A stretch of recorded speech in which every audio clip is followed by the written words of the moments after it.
नमस्कार, स्वागत है आपका इंडिया न्यूज 28 में। आइए बात करते हैं झारखंड की कुछ खास खबरों की। डीएमएफटी का फंड ठेकेदार के माध्यम नहीं, स्थानीय जनप्रतिनिधि के माध्यम से खर्च होना चाहिए, चाहे विधायक हो, सांसद हो या पंचायती राज के जनप्रतिनिधि हो, डुल्लू महतो ने कहा।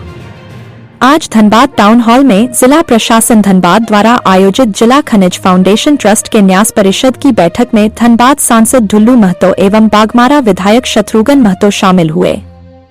इस बैठक को संबोधित करते हुए सांसद ने कहा कि डीएमएफटी फंड से जो भी कार्य होता है, ये ठेकेदार के माध्यम से नहीं, स्थानीय जनप्रतिनिधि के माध्यम से हो। कार्यस्थल के सभी जनप्रतिनिधि, सांसद, विधायक, जिला परिषद मुखिया, पंचायत समिति सदस्य, वार्ड सदस्य, नगर निगम क्षेत्र के मेयर, डिप्टी मेयर, वार्ड पार्षद के उपस्थिति में कार्य का शिलान्यास हो और अगर स्थानीय जनप्रतिनिधि की अवहेलना कर कोई ठेकेदार कार्य करता है तो उसका बिल का भुगतान रोका जाए। इसके साथ सांसद ने धनबाद के बहुप्रतीक्षित मांग धनबाद में हवाई अड्डा निर्माण के लिए जमीन उपलब्ध कराने को कहा। उन्होंने उपायुक्त से पूछा, जमीन उपलब्ध कराने में क्या अड़चन है, हमें बताएं, उसे दूर किया जाएगा। विधायक शत्रुघ्न महतो ने कहा कि गर्मी दस्तक दे चुकी है, लेकिन जिला प्रशासन की तैयारी शून्य है। हमारा क्षेत्र कोल बेरिंग क्षेत्र होने के कारण भूजल स्तर काफी नीचे चला गया है। सारे तालाब, नदी, नाला, चापाकल सूखने लगे हैं, इसलिए समय रहते पेयजल की व्यवस्था दुरुस्त किया जाए। इसके लिए युद्ध स्तर पर काम चालू कराएं और क्षेत्र में आए दिन विस्थापित रियतों की समस्या देखने को मिल रही है। बीसीसीएल और आउटसोर्सिंग कंपनियां जिला प्रशासन के बल पर जबरन जमीन काट रही है, इसलिए रैयत विस्थापितों को बिना नियोजन मुआवजा के जबरन जमीन काटने पर रोक लगे और विस्थापित रियतों को उनका अधिकार दिलाने में सहयोग करें।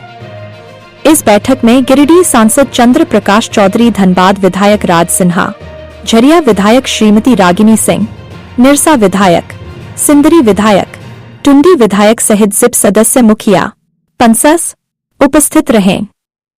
धनबाद संवाददाता गौरव कुमार साव की रिपोर्ट।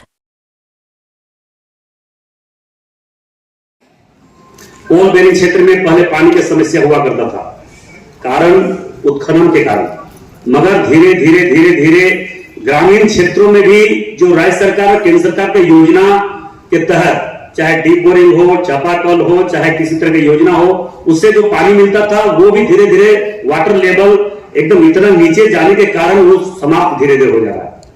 दूसरी बात है कि अभी तो हम कह सकते हैं कि बहुत ऐसे योजना जो राज्य और केंद्र सरकार के द्वारा किया गया पानी के क्षेत्र में, योजना एक भी हमें नहीं लगता कि चलता होगा।